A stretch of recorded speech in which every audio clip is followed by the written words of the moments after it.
to say about life? Huh? You gotta get together. Tell yourself a story. Violate every law of the universe. Just to get through the goddamn day.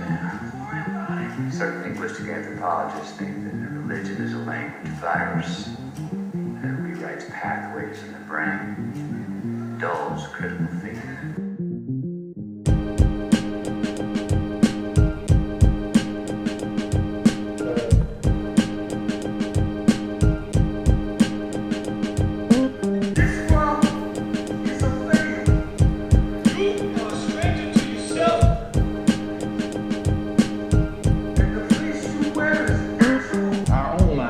Change. We have to change our mind about ourselves. In what way? A knowledge of self. Knowledge of self. Search for the knowledge, use science and math. Knowledge, wisdom, understanding is the key to wealth. And be queens and kings like the centuries past. Knowledge, wisdom, understanding is the key to wealth. Search for the knowledge, use science and math. Knowledge, wisdom, understanding is the key to wealth. And be queens and kings like the centuries past. Knowledge, wisdom, understanding is the key to wealth. Our own mind has to be changed. We have to change our mind about ourselves. In what way? A knowledge of self. Our own mind has to be changed. We have to change our mind about ourselves. In what way? A knowledge of self. This world is a failure. You are a stranger to yourself.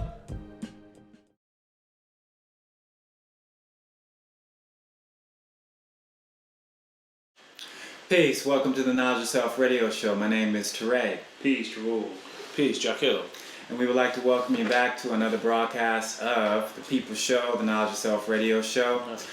Today's topic is about revolution, and as scary as that word may be to some people, we're just going to give you a different angle about alternatives to what's known as armed struggle. So in other words, we're going to give you some background on peaceful revolution. Of course, as always, it's a pleasure to be with all of you, and we would like to thank you all for checking us out today. Why don't we go ahead and begin with our quote. It's by Abby Hoffman, and it says, "The only way to support a revolution is to make your own." Why don't we pass that around for a minute? How's everybody see that? The only way to make your... Give me that one more time again. It said the only way to... The only way to support a revolution is to make your own. That's deep. I think part of it is just realizing or internalizing your part in the revolution, right? And seeing, is that something worth you revolting against, right? And yeah, that's what I would say. It's just, seeing your part in it and making it yourself. Because once something is yours, you're going to fight a lot more harder for it. And strive to see justice come forth on that issue versus if you're fighting for someone else's cause. Right? You might fight a little bit, but as soon as things get kind of difficult, right, you might, okay, that's enough, that was fun, I'm done with it. But if that's your cause, your issue, then you're going to go all the way with it. Good point.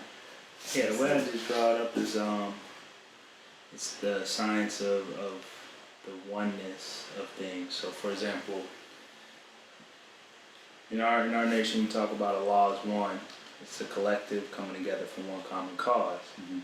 But for the collective to be successful, it takes you dealing with yourself and doing what you need to do as it relates to that revolution or whatever the common cause may be. So it's really just focusing on yourself and handling your business and making sure that your culture is in congruence with the collective. Right. Right. Once you do that, I think that's what that's talking about. Right, for sure. That kind of reminded me of like football, right?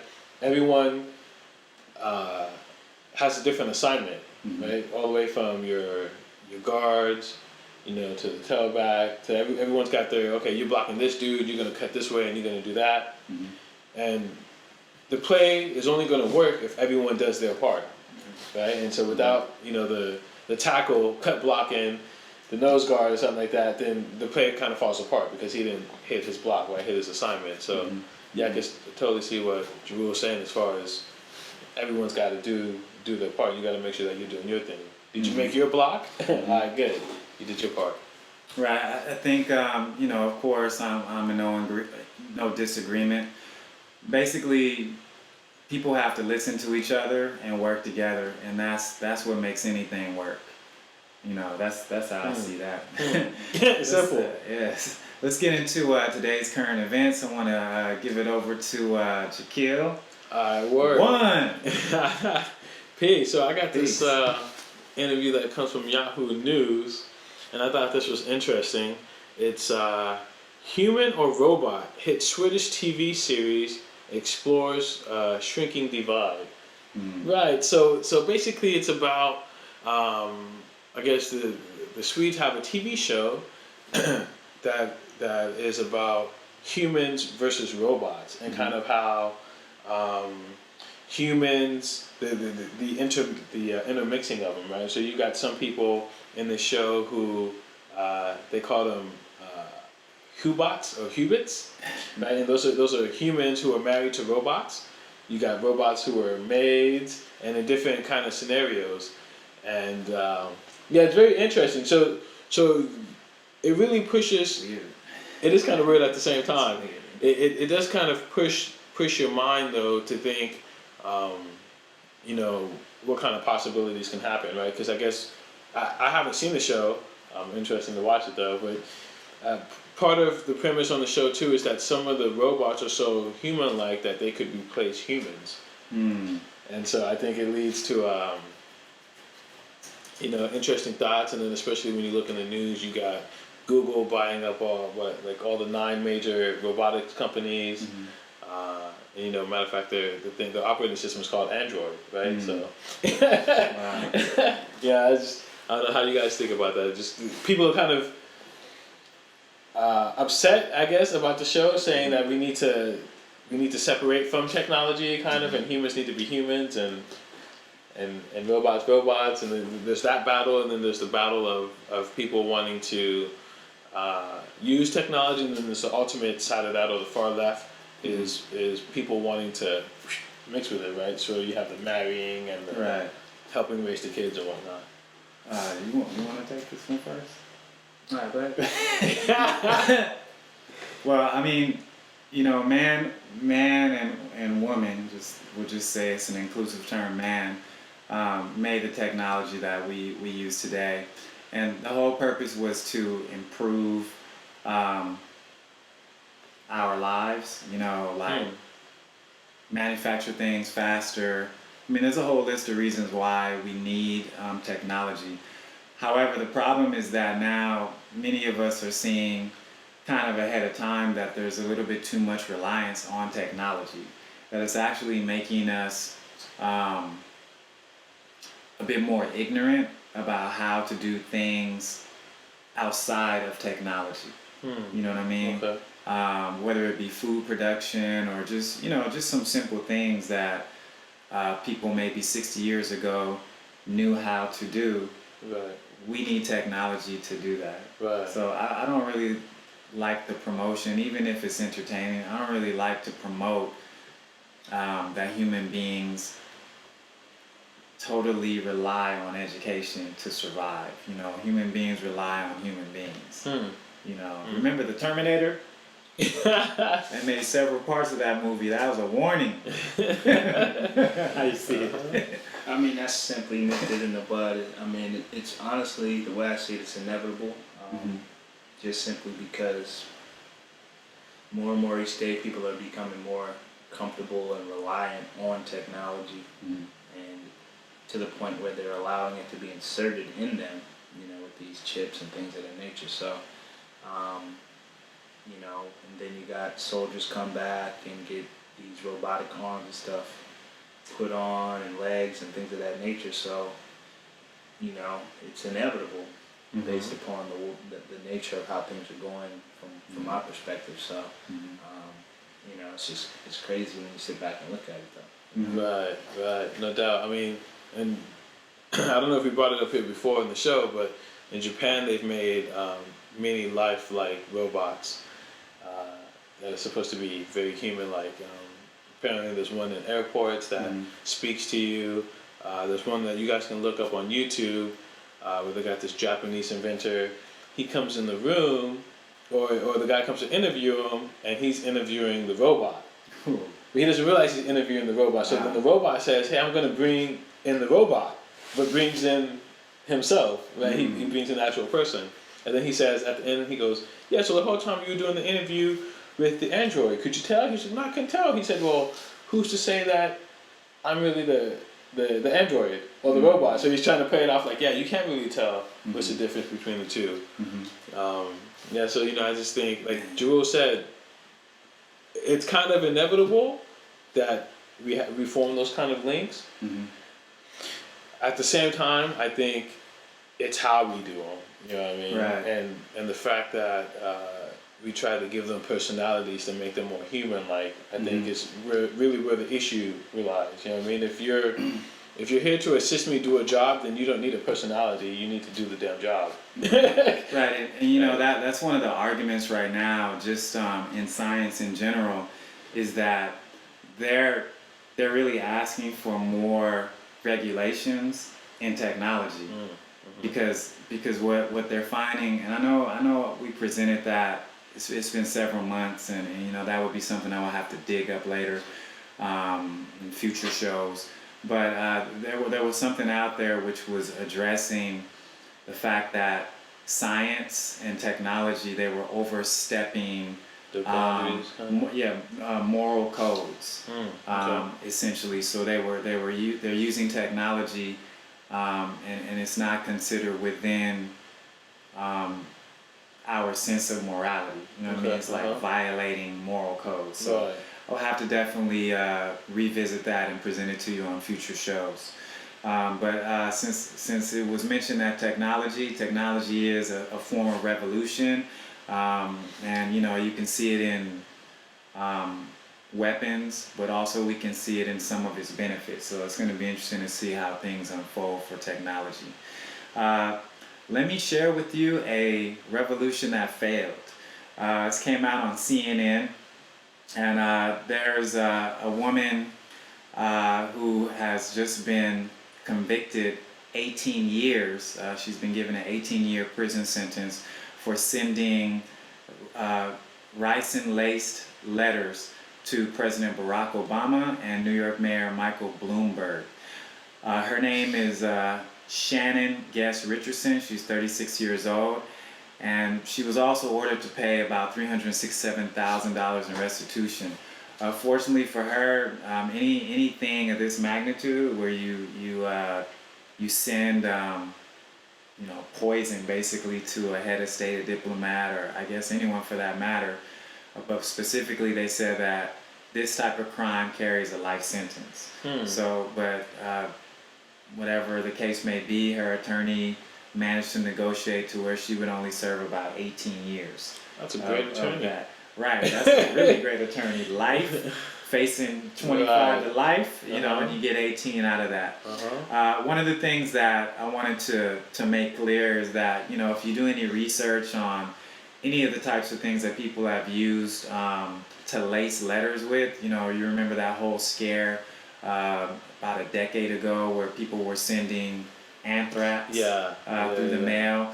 Ricin is another highly toxic chemical that can be used. I don't really want to go into the specifics of it. It's all available to you online, but I don't really want to have anyone say, "Hey, we heard it comes from this," but it does come from something in nature, and it can be produced rather easily, and that's basically what she did.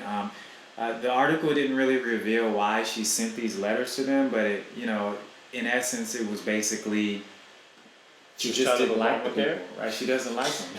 Yeah, she doesn't like them. You guys can check out that article on CNN. She didn't get her cut from the bailout. That's what it was. I guess you can put in a search for actress arrested in ricin case.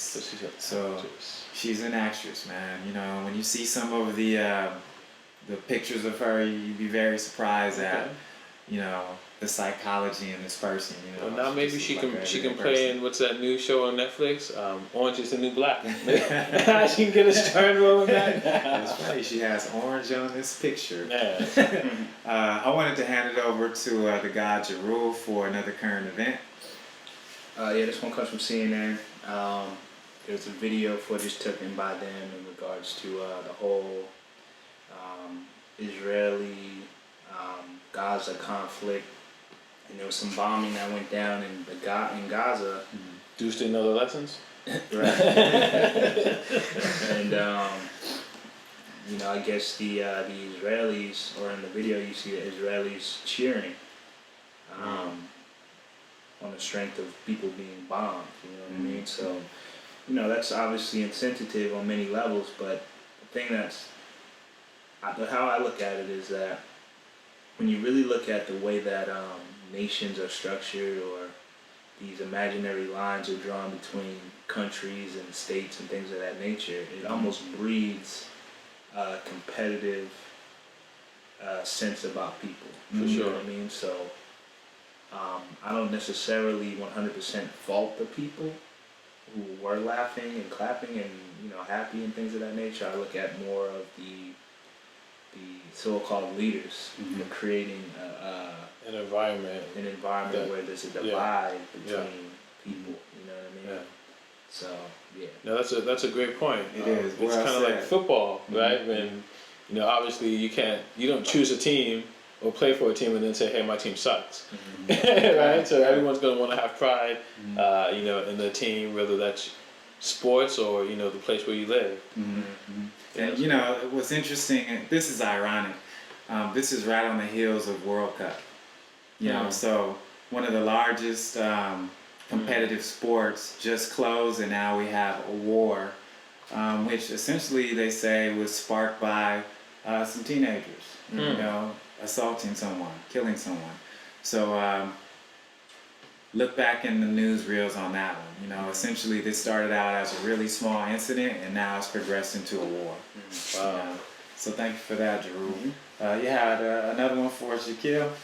Yeah, I got another one for y'all. This one comes from the Washington Post, and its title is Obama aides were warned of brewing border crisis. So I don't know how many people are familiar with what's going on. Mostly focused around places like Texas. They have a huge influx of what the news or the media has labeled illegal immigrants. You know, which brown people already have that argument, right? They're like, yo, we were here first. So how can we be immigrants? You know, in any event, what's going on, what makes this interesting is that these border agents, which would be under Homeland Security, so that's TSA and all those kind of groups, right?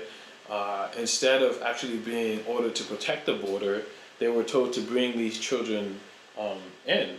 And then and many times they were given to churches, or churches would go across the border and bring them back in and ship them out to other places across the country. So border patrols are effectively being turned into nannies and having to change diapers. And that's not the job they signed up for. So there's this big uproar about it. Everything from border patrol agents, you know, trying to find another line of work because they're like, this is just crazy, to them getting sick. And it's interesting, there was a story in Fox News, I want to say, might have been Fox, one of those big major news corporations, and they were talking about how border agents are getting diseases that were cured in America, but now they're all of a sudden getting these random diseases. But they don't talk about the influx of people who are being allowed to cross the border and put a strain on the American on the system. You know what I mean? It's kind of like, so, and I forget, I wish I remember this lady's name. One of these, she's like a senator or something like that. She said, you know, I wish I could take all these children who are like that and take them home with me, right? But so we have adoption laws in place to where the court won't let you adopt more than X amount of people depending on how much money you have, because you can't physically afford to there's a limit, right? Although you may want to adopt every homeless kid in your local area, financially you can't afford to do that. Well, I can't afford to do that. You may be able to, right? But I can't, right? So the courts, they're going to look at that. How much money do you make? Is it feasible for you to do these things? So then when we look at, if we say America is that person that wants to take in all these other people, you have to look, okay, can you afford to do that? What's the strain and the cost on bringing people over who are not high-skilled workers and then putting the burden on the middle-class people to have to pay for those people? What kind of pressures and stress does that put on, right? Because then you have the middle class feel one way about it, the rich class is going to tell the middle class something, and that's causing further divide amongst the people who are already being divided on a whole other issue. I mean, I'm glad you said divided because, we're not divided on the issue. It's white people that are, and I'm just going to put it out there like that. This is not an anti-white show, but if you look at the protests about them housing these children that have crossed over into the United States, and they're in the process trying to figure out, first of all, where these children are from and where their parents are. They're putting them in these shelters, and communities that are near these shelters are basically protesting the fact that these illegal immigrant children are being housed in these shelters until the federal government can figure out where they should go. And did you check that? Yeah, well, I hear what you're saying, but I actually spoken to a lot of original people who, whether they're just watching the news and being persuaded by what's being presented on the news or what, they feel their sentiment is with a lot of Caucasians. Right. In the sense of, they're coming over here, they're making it harder for us, you know what I mean? So it's not only Caucasian people, it's just at the end of the day, like we spoke about earlier, when you create an imaginary line, it's us versus them. You know what I mean? And that's the issue, is that there's an imaginary line drawn across these two lands, Right. which is really just one land connected, and we live on one planet. But just because someone drew an imaginary line, now it's us versus them. That's crazy. Right, great point, and I'm glad you put that out there. So, you're in cahoots with people that came here illegally and took people's land from them, and they can't show you proof of citizenship. So, it's kind of an interesting twist in history, I would think. Yeah, great point. Yeah. So we're going to go ahead and take a brief break, and when we come back, we're going to get into our show about revolution.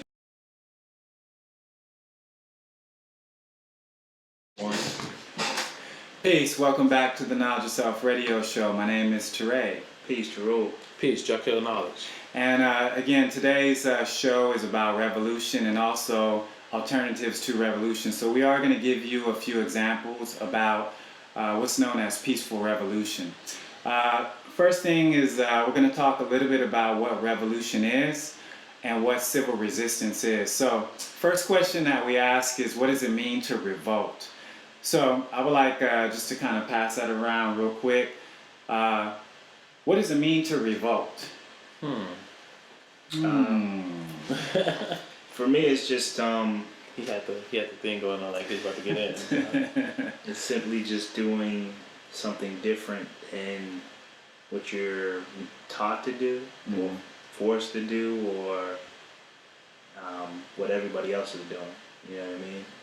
So that could be seen in many different shapes and forms, but generally it's obviously, from my perspective, for the betterment of you and those people that would be deemed your people. You know? So if you see some injustice, you revolt to go against the injustice so that you or your people will have a better way of life, So Right. Yeah, no, I'm with that. I think you said it well. The revolt would just be to go against whatever thing that it is that you deem is not right. Right? Whether that be your mom tells you to go to bed at 8, right? Or you see someone being mistreated, like my brother said, someone being mistreated, some kind of injustice, right? You see some guy getting jumped on by 5 people. You don't necessarily have to go, put the gloves on and get it in, but if you run out like, hey, I got a phone, I'm calling the cops, or do something to try and help that individual out who's, that's a way that you can evolve also. Right. I think it's just again, I'm in agreement as always. It's just the energy you put into changing something, whether it be individually or with another group. It's that spark or that charge. And if you look at a lot of revolutions over however many years you want to study them, there's always what they call a catalyst. That one thing that sort of ignites the whole movement, and then it progresses from there like a snowball.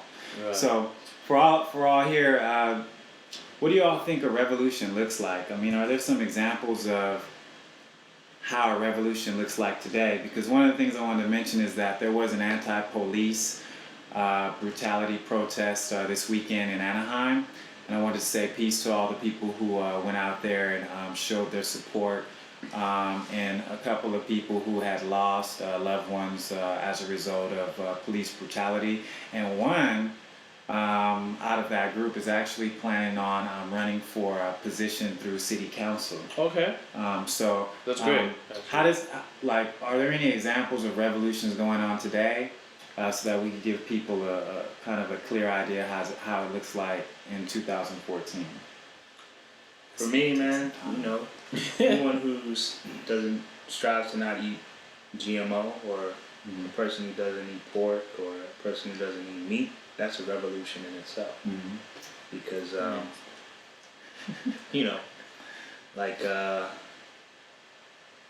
for one, the companies are making millions and billions of dollars off of people, obviously eating these foods, which inevitably are going to kill them and cause harm and cause them to actually get more rich off of our labor, in a sense. Like, the sicker we are, they're still making more money off us. So I think, from a small point of view, a revolution could be seen just by those who come together and support, non-GMO labeling, or sustainability, or No, and you can even say good examples. Although I'm trying to think of some happening in America, but like in Europe and other places, Americans, come on, get on the ball. There's lots of examples of them banning harmful chemicals and GMO just altogether. What was it? Germany that just opened up an all natural, organic? Do you remember that? Yeah, grocery store, huh? It's like waste free or something. Right. I mean, so that's an example of a peaceful revolution. And then anyone, I think so. Yeah, you posted that's what I was looking at him outside. I was like, didn't you? So I'd say that's a great example of a peaceful revolution. There was no lives lost, no shots fired. Verbally. Since I'm glad you both brought up food, I'm glad you brought up food, because you would think that the fact that food is being manipulated and altered in laboratories, and it goes way deeper than that. We've addressed that on other shows, but you would think that would be one of the most violent revolutions ever to be waged. The revolution to prevent people from doing what they're doing to food and also to water. Right. Does anyone why do you think people aren't just engaged in bloody warfare for those two things? I mean, Water's the reason. Like we've spoken on many shows, the water's part of the reason. The fluoridization. I'm not gonna say that 10 times. Them putting fluoride in the water is a main precursor to people not necessarily being aware or being open to trying to do things that are better for them. No doubt. They're kind of in a docile state. So For sure. there's various evidence that's come out even more recently from Harvard studies and things of that nature that prove people who live in areas with higher fluoride in their water have lower IQs. Right. You know, Mhm. so at the end of the day, the water may be the issue. Mhm. Right. And again, Uh-huh. we've addressed this on previous shows. You know, we'll definitely repost that particular show where we went in a little bit more heavy about fluoride. I mean, if you look, you could do a search, and you'll find through CDC, the Center for Disease Control. That would be one source where you could look at the percentage of fluoride that's being put into the water supply of each place listed. We're talking about nationwide. It's really, really thought-provoking, but Yeah. And there's what he no said is evidence, true. like we spoke on the show, there's no evidence of fluoride being good for your teeth. Right. There's no evidence, it's actually the contrary. I mean, you know, maybe Hitler was really a dentist, and that's why he put fluoride in the water in the concentration camps. It wasn't to dumb the people down and to make them more Possibly. docile. True He indeed. wanted them to smile nicely. Possibly. Yeah, especially since he was taking out all those gold teeth. Huh? Interesting.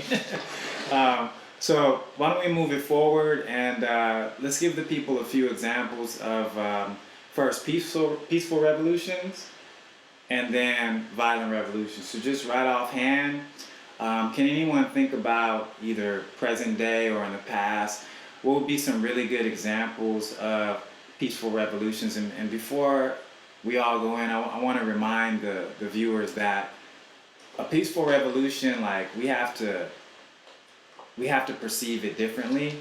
You know, it's not necessarily this huge group of people doing something. Sometimes it's one person doing something really abstractly. So can anyone think of Also, some before we go there examples? too, I want to say part of the reason why we're talking about peaceful revolution versus I guess a bloody revolution, is that most times I feel like when people talk about revolution, they think, okay, I got to get the guns and get my Rambo on, and right, you know, they're in the mirror getting all ready and strapped up, and you don't necessarily have to fight a revolution like that. I think oftentimes, or you know, if you ever train martial arts, depending on who you train with, you might hear your teacher say something like, if you have to fight, then you've already lost. And I think there's other ways to come about it. Like you look at I was just looking that up, the people power revolution that happened in the Philippines that brought about a lot of change, and there was a lot of demonstrations and peaceful revolts, not doing certain things, right, as a whole, as a group of people, to kind of make your statement, right? So whereas they were able to affect change without having to pick up guns or have anyone killed, you know, you don't always have to bust caps to get things done. Right, you know, a simple one would be saying that you're no longer going to drive a car or support, you know, the pollution that's produced by you driving a car or you taking a bus. So you're just going to ride your bike to work every day. You know, I like the practicality of what you said, Simple, because you know. I know some of us out there, when we get like 3 items, they say, you want a bag for that, and it's plastic. I usually am like, nah, I don't want a bag, you know, Yeah. because I know It costs just 10 the research. cents, and I'm not paying 10 cents. Well, I mean, you know, recent reports have been coming out about just how much of that is winding up in the ocean and how Yeah. it suddenly disappeared over the years, which is kind of strange. But in any case, aside from Gandhi, which everyone always mentions, I wanted to give you like an example that we discovered about, you know, a peaceful revolution. So this article was actually put out through a source called Wired.com, and it says that protesters launched a 135-foot blimp over the NSA's Utah data center. And if you have the chance to look at that, Nice. you could put in a search, protesters launch a 135-foot blimp. Look at that through Wired.com, and just paste it on the side, or you know, of the side of the blimp. It's a green blimp. It says NSA illegal spying below, and then it has Greenpeace. So I think that's one example of nonviolent revolution. the other one, I wanted to share this other one before we move on. That's a great one, by the way. Oh, it is, man. Peace to Freedom in Los Angeles. He sent this to us through Facebook. And you can see this on a source. It's called RT.com. And it's titled Writing on the Wall, United Stasi of America, Artists Under Police Scrutiny. So there's this artist in Germany by the name of Oliver Bienkowski.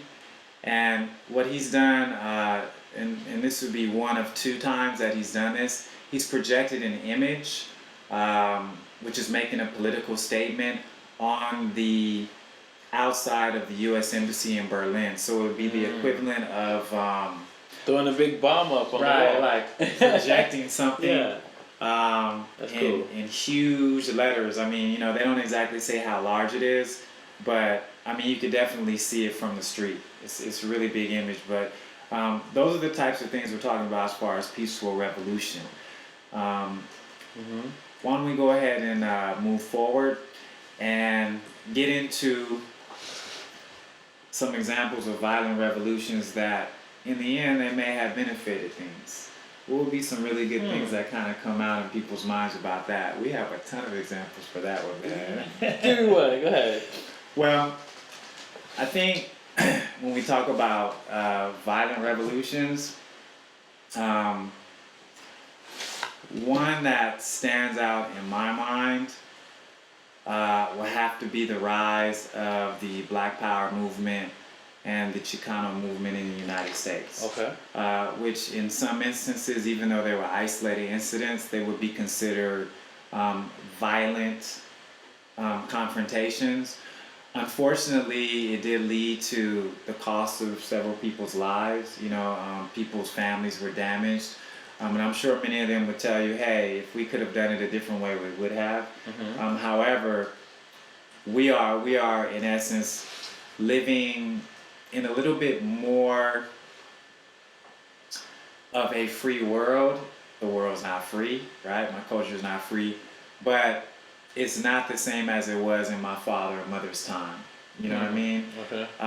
So the struggles of people that were involved in the Black Power movement, in the Chicano Power movement, would be really good examples of that. You know, some people would say the Cuban Revolution. Okay. We might get blacklisted for me saying that, but I'm gonna tell you, it depends on who you talk to. The person that Castro and Che kicked out of Cuba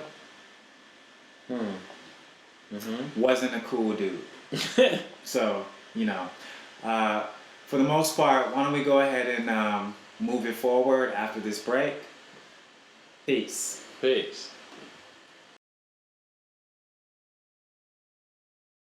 Peace. Welcome back to the Knowledge Yourself radio show. So our last point was that we were talking a little bit about violent revolutions, which of course, in our culture, we don't advocate violence. I wanted to let Jaquil just pick up the point because he was going to give an example or two about some violent revolutions that actually benefited people. Yeah. One in particular is the Maroons, and I actually got that from this book right here from Supreme Understanding. I don't know if they have, Two Horizons Press. And anyway, it's called Black Rebellion. In there it talks about the Maroons and how they went to war, if I'm not mistaken, multiple times, right? As far as they defended their land area, and then were later attacked again, and then had to defend their land with the help of some slaves and some native Indians that might have been in the area who also joined the revolt. So at that point, a violent revolution is what had to happen in order to keep what you have, and to protect your people and this land and this way. And that actually resulted in, there was a moment of time of freedom and peace for both people. So I would say this is an example of where a revolution ended up bringing about some kind of peace and change. Maybe not for forever, but for an extended time, it did bring about. There was a time of peace and equal trade amongst those people. Because I think one of the things that people who engage in peaceful revolution, they all have that as being the forefront of their movement. You know, they make peaceful demands, requests. You know, they may write letters. We'll get into that a little bit later, but most people that wind up involved in an armed struggle, they will always say that, well, this is the way that we started. You know what I mean? We went out and we protested in the streets and we did these other types of things. And then over a period of time, they just made it harder and harder for us to maintain a sense of using passivity to, get the message across, to get some justice. Right. Would you say the Weatherman is a good example of that? I was trying to think. They didn't initially start off blowing things up until they really, protesters, right, until they kind of took it to the next level to get their voices heard. I don't know if you're in agreement, Drew, but would you say there have been any violent revolutions which may have benefited people? Well, that's a tough one, man. Isn't it? I just keep hearing in my head that song from Lord Jamar. I don't know if it's called Revolution, but it's got Malcolm X talking in the beginning. He's like, a revolution is bloody. It's right. Right. And, PC Lord Jamar, by the way. When my brother's about to deliver it, one of the things about the violent revolution that people who led it or who lead it, there's never a plan about what's going to be put in place of what's overthrown. Right. And I know, like, we're going to visit this in more depth in a future show, but a really good example of that, some people would say it's China. China would be a really good example of how some people feel like, okay, well, yeah, it was good that there's no longer feudalism and the nobility existing in China and the explicit class structure that exists, but now there's a high level of censorship and control that exists under the Chinese government.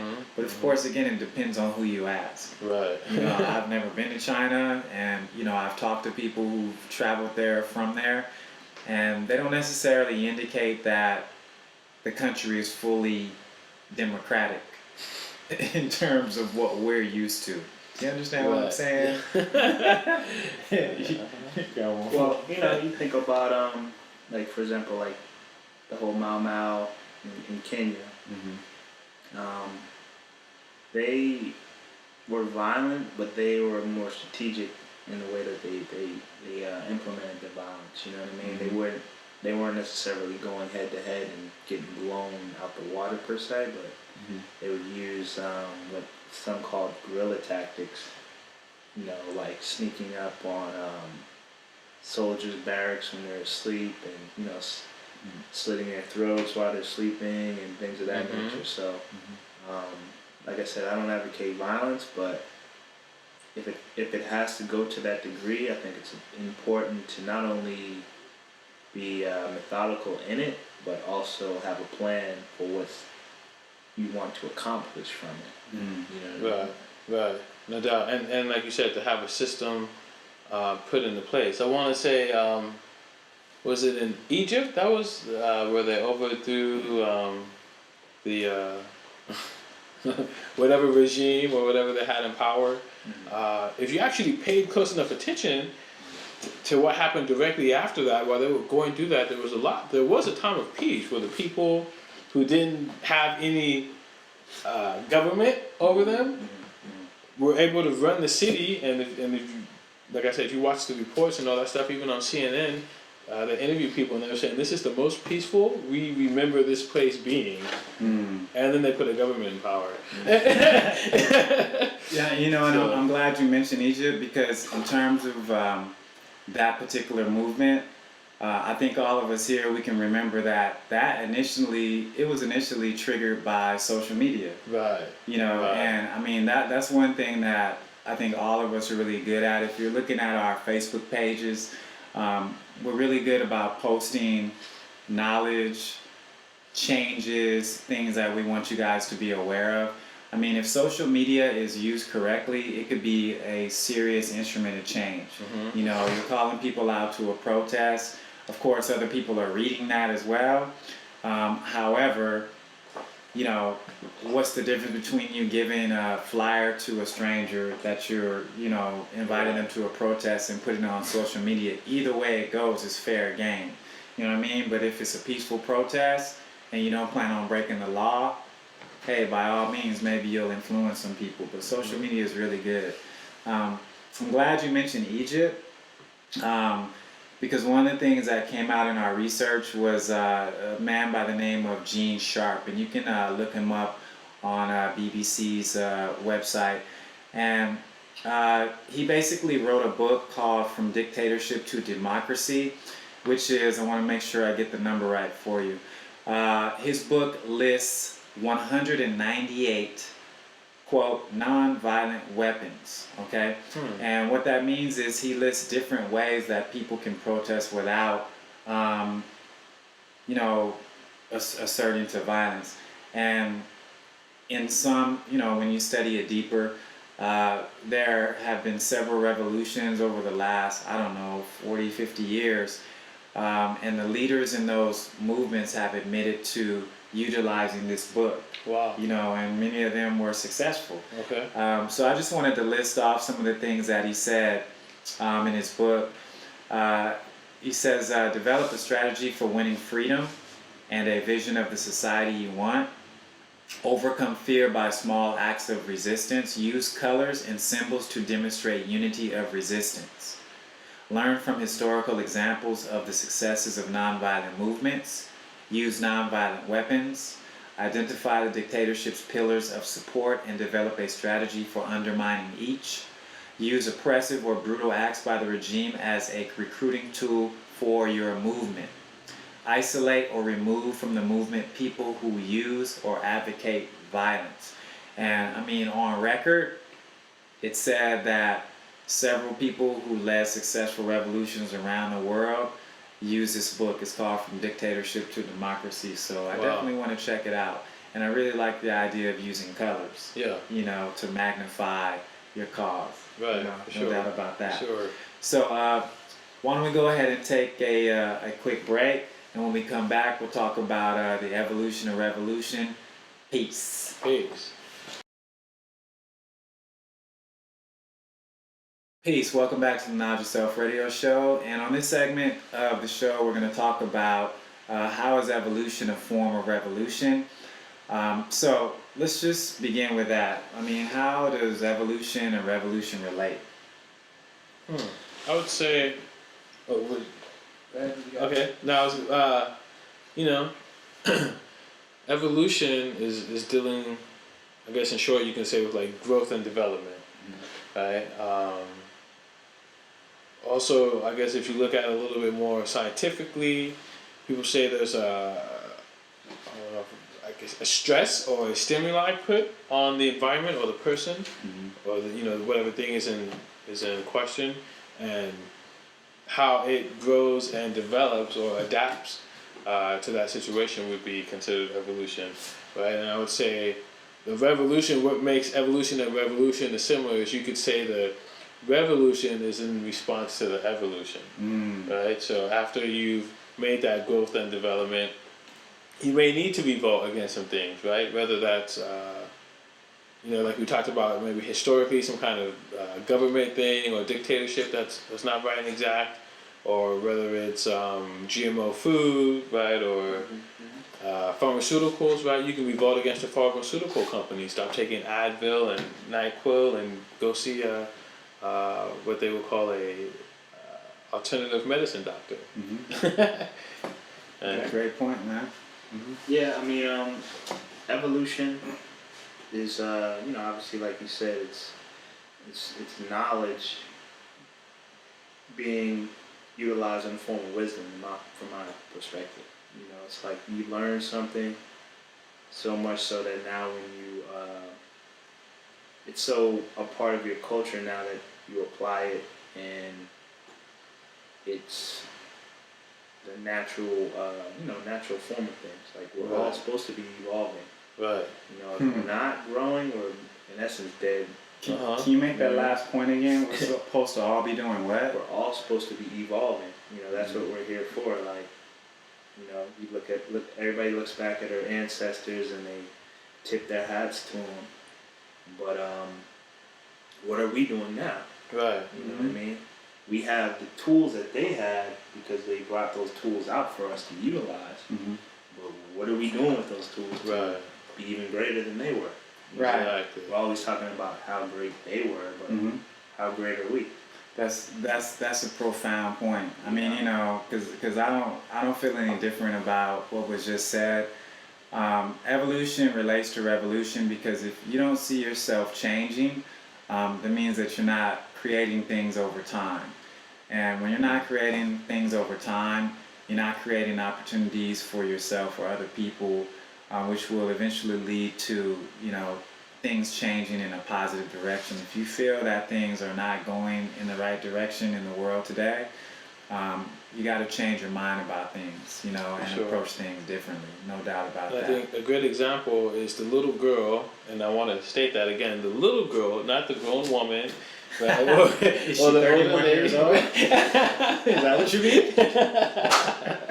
Right? Nah, little girl, traditional. She's under 15, I want to say, or around that age, and her by herself started the evolution that caused the revolution, making Gatorade take away that toxic chemical in the drink, right? So I say that to say because oftentimes I hear people say, oh, well, you know, things are messed up. This is kind of this way, and that's just kind of the way it's going to be. But a little girl made a huge multi-million-dollar company take out a product by writing a letter and voicing her companion and saying, hey, I'm not going to buy any more Gatorade until you guys. And then enough other people will be like, you know what? She's right. Let's all support her and not indulge in any kind of Gatorade until they decide to change this. And then they made that change. So, you know, the power's in the people. What does Bourne say? If the power's in me and my people, then I'm a pimp. So I mean, you know, teaching the children definitely comes out, right? Because many of us won't see how it's all gonna turn out. You know what I mean? So just make sure we equip the youth with some tools that they can use now. Not necessarily push them into loading a gun and you know, that type of stuff. But just, you know, push their thinking and, you know, ask youth, like, what do you think about that? How does that make you feel? You know, like I always say to my son, I know you're 7 years old, but you're not too young to understand that. Right. So what do you think about it? And he'll tell me, you know what I mean? It's kind of fun talking to a 7-year-old, man. Yeah, because I mean, at the end of the day, Babies to of the me, days. the biggest revolution is to get people to think. Right. Especially in this day and age. Right. You know, to think outside of the box. You know, No, I mean that. Could you say that again? What's the biggest revolution? getting people to think. Yes, please. Because don't we get happy when people think about what, you know, either what we're saying or what they're saying? Are we happy when people actually think about Right, these things? But right. even if it's a negative comment, it's like, okay, at least you At least it's a thought out relative negative comment, right? So I think it would be good for us to get into the tail end of this discussion, which is, you know, what are some things that we can suggest for people to kind of lead their own revolution and then, you know, influence others to join them? What would be some simple ways to Can do I it? ask a question before we go there? Of course, it's your show. Right, because we won. Individual versus a group revolution. Which one do you guys feel is more effective, or how should it be? How should it be begun? Do you need to get a group of people to start a revolution, or can you start a revolution by yourself? Well, at the end of the day, we all live on a planet. We're all a part of the universe. We are the universe. So when one person does something, even if he's not trying to get other people to do it, if it's dealing with the wisdom of a cipher or it's the truth, people are going to look at that and say, yeah, you know, and then they'll get on board quite naturally. So I think approaching a revolution would be, a smart way to approach a revolution would be with yourself. Say, okay, I'm gonna be different. I'm gonna do things differently. I'm gonna take a different approach, and then quite naturally, people will fall in line, especially if it's the truth that you represent. Right. Wow, I mean that's a great point, Drew. I think piggybacking on that, we don't need pork. Piggybacking on that, I think the one thing that kind of magnetizes, just let's say this show for example, is the fact that we as individuals, we stick with our culture and we stick with this point that we want to broadcast the truth.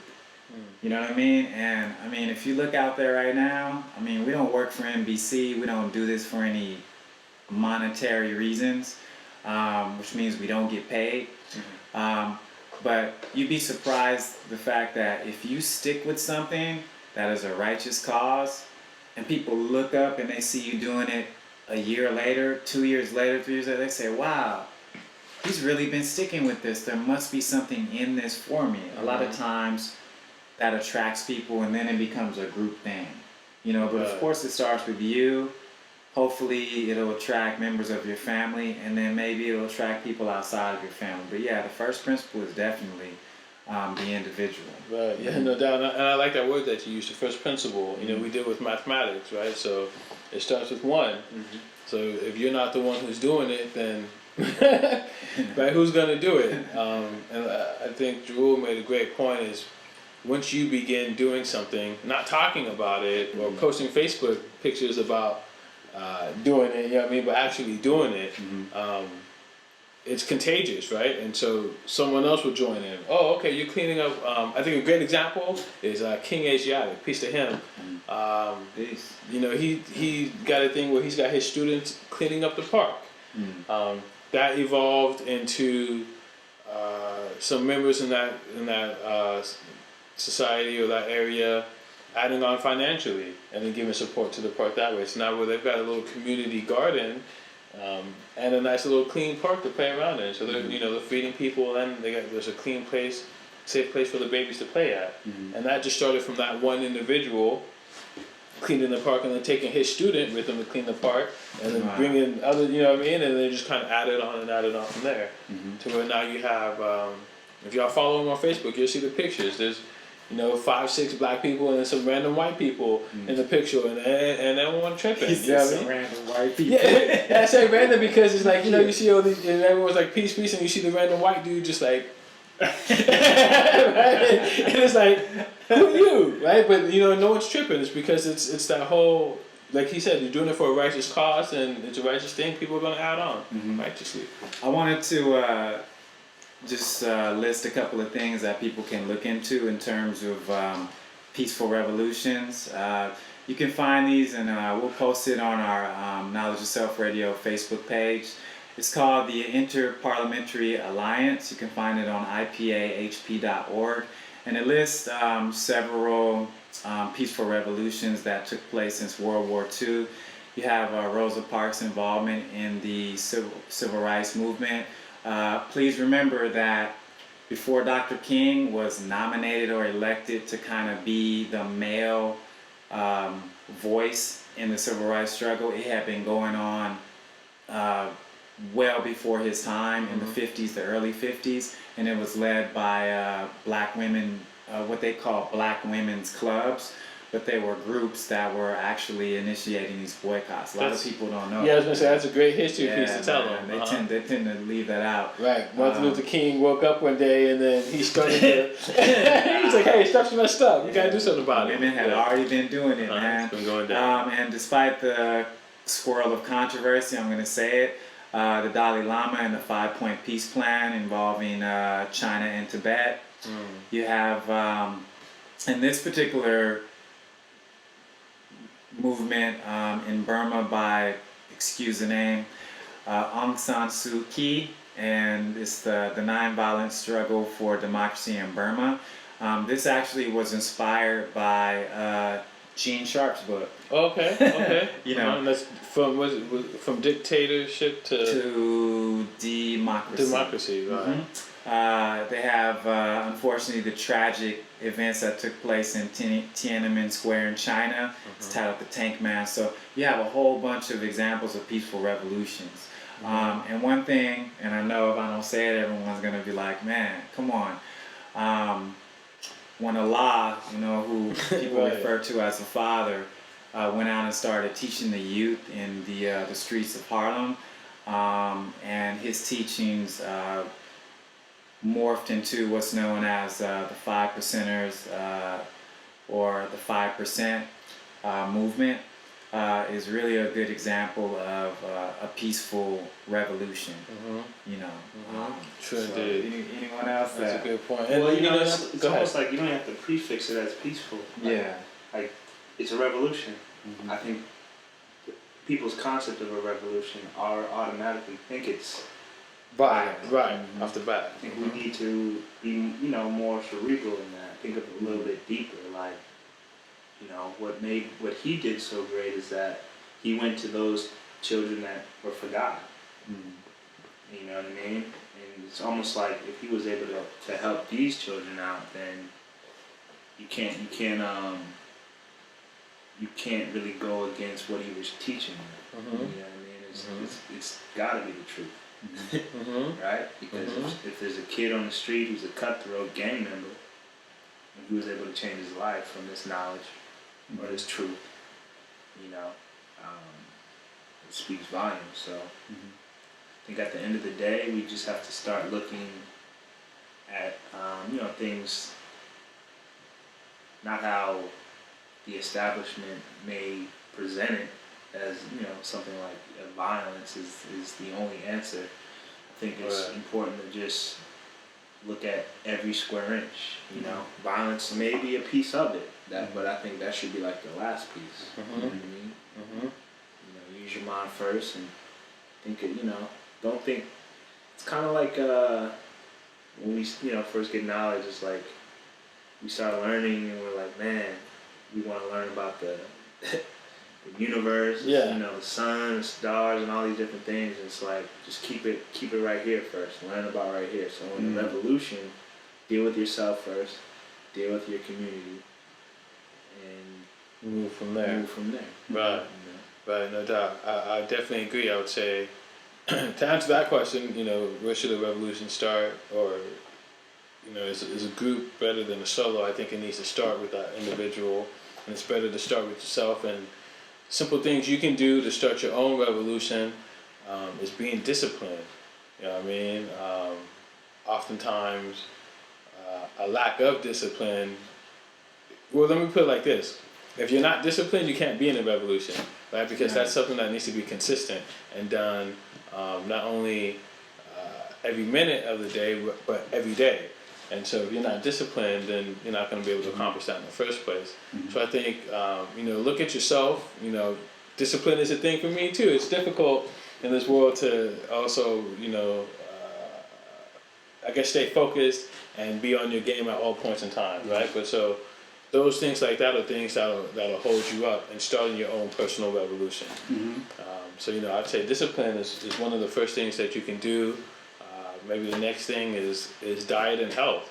You know what I mean? Give it this brother right here, get some workout going on. And you know, that's another thing, just on the heels of what you said, what my brother Jerul said, most people are afraid of saying no to people, you know, and you enter into situations which are counter-revolutionary. So I would encourage many of you, the first step in your revolution, your personal revolution, is to say no. So maybe you have friends that do the same thing every Friday and Saturday night, and what they're doing is detrimental to your health. It's okay for you to say no, even at the expense of losing that friendship, because people should understand when you want to change your life. Right. in a positive way. Right. Hey, I'm trying to save money. Let's go out to the club. No. Right. That's counterproductive to the revolution I'm trying to start. Yeah, that's what's good with our language. Now cipher. When we Right. say now cipher, it's like there's no, come on, man, let's do it. No, Did you so hear no. me? So I want to thank my brothers. I'm happy that we have the opportunity to broadcast this show each time we do it. There are a lot of things that we have in the works that we're going to be sending your way, so just keep checking our channel. We appreciate you for visiting our Facebook page, our Twitter page, our own individual pages, because we are one. Why don't we go into the read, the view, and the do? I'll give the read to Jaquil, because he did bring it. I did. So for the read, y'all should check this out. I think it's a great book on rebellion, and although some of the struggles in here are violent, I just think it teaches an overall good, what's the word I'm looking for? An understanding of what a revolution consists of. And you can take the parts that are not violent, or even the violent parts, but then apply them to your life in a way that's not necessarily violent. As far as viewing, I would suggest that people look at documentaries specifically about Cesar Chavez's United Farm Workers movement. They did bring out a film about Cesar Chavez, for the silver screen. But one of the things about Cesar Chavez is he led a 25-day hunger strike, which almost led to him dying, just to persuade the companies, the agricultural companies, in giving farm workers benefits and better wages and better working conditions. So Right. check out anything about Cesar Chavez. Maybe you could look at Chicano. That's a good one to check out. To do is change one bad habit that affects you and the people around you. That's a revolution. So the revolution won't be televised. It might be YouTube. So record yourself doing something that's different. Indeed. Right? So of course, we know that Jaquil has the last word. Nah, it's just a radio. You don't have to go to college to do the knowledge.